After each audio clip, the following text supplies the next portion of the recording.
Hey everyone! Hello to all Kim Pao fans. Ayan, ako ay nagbabalik muli. Meron akong good news guys. I think alam nyo na ito lahat. Dahil ipinost na nga ni Kim Chiu sa social media account, lalo na sa Twitter, ipinost na niya. Kapamilya Stars Supremacy. Iba-ibang Kapamilya Stars kabila sa mga nominado para sa taunang Seoul International Drama Awards 2026. Outstanding Asian Star Philippine category yan guys. Hashtag Kimpaw. Nangunguna na sa botohan si Paulo Avellino na nakakuha siya ng 51.18%. Si Kimi naman ay 27.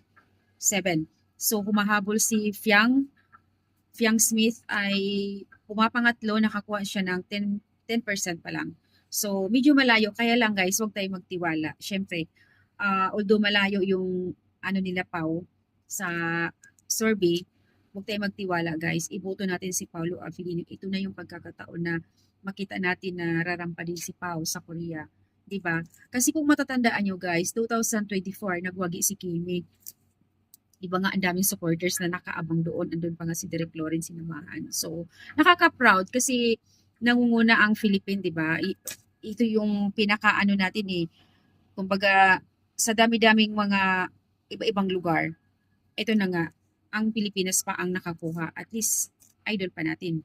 Noon nga, 2024, nakakuha si Kimi noon ng award. So, 2 years ago na.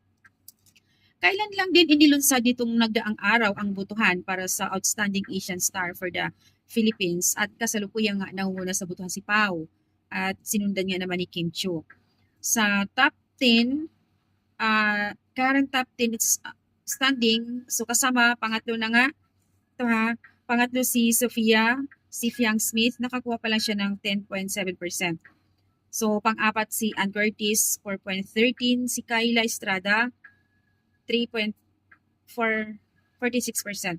Si GM Ibarra, ayan, partner ni Fiang sa Love Team, 1% pa lang.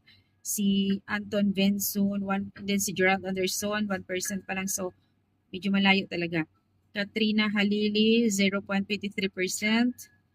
So, pang-10 si Roy Benson. Si Joshua Garcia, wala pa silang Carlo Aquino, Dingdong Dantes, wala pa silang boto. Angelica Panginiban, pang-15 si Bila Padilla, wala pang boto. So Charlie Dizon, Ivana Alawi. So ang mga yan na wala pang mga boto. So dito tayo sa 1 up to 10. Top 10. Medyo malayo sila kasi 1% pa lang. So kay Pau is 51. Guys, pag-igihan natin na, iprosige natin na manalo si Pau. Ito na yung pagkakataon na makita natin si Pau sa Korea, nararampa siya. Excited talaga tayong lahat. At syempre, red carpet yun. Gugo natin ang Kim Pao Ladja, guys. Yung hindi natin minsan inaasahan. Pero ito, huwag tayo magtiwala. Kasi although, minsan kasi may mga ganun butuhan eh. Nangunguna ngayon, biglang nag-boom eh. Sa bandang huli na ng final, biglang humahabol eh. So, doon, huwag tayo magtiwala. Kasi although nakikita natin dito, sa survey is nangunguna si Pau, 51% na going to 52, pero mahirap magtiwala. Kaya ituloy lang natin guys, i-share sa lahat ng mga friends, sa lahat ng mga Kim Pao fans. Huwag natin kalimutan guys. Andoon naman yung link na ipinost ng kapamilya and then ipinost din ni Kim Chiu sa lahat ng social media account.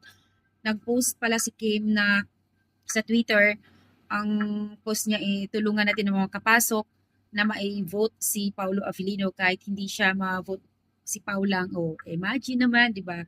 Supportive talaga si wifey. Kasi syempre nanalo naman kasi siya noong 2024. 'Di ba nga nanalo na siya pero napasama pa rin siya sa kategory, 'di ba? So hindi naghihiwalay ang Kim Pao. Guys, yun lang yung aking update. Dahil gusto ko lang naman i-share sa lahat ng mga group, sa lahat ng mga may grupo na Kim Pao para ma-share natin sa mga kasama natin, sa mga friends natin, sa lahat ng mga Kim Pao fans. Ito na yung pagkakataon na tulungan natin na magwagi, iboto natin si Paulo Avellino guys. Kim Chiu. Ayan, huwag tayo magtiwala kasi alam ko ilang days lang din to eh. Alam nyo naman, taga Korea, ilang days lang hindi pinapatagal.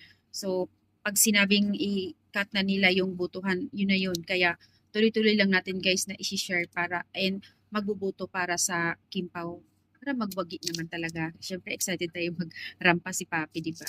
So, ayan lang guys, aking update guys. Thank you so much sa lahat ng mga Kimpaw fans, nagsubaybay, nag-follow, nagsubaybay sa aking vlog. Next naman kung ano yung maipopost ko, update sa ating Kimpaw, basta yung totoo lang, wala namang problema. So, yun lang guys. Thank you so much. Thank you sa pag-follow and pagbigay reaction. Bye!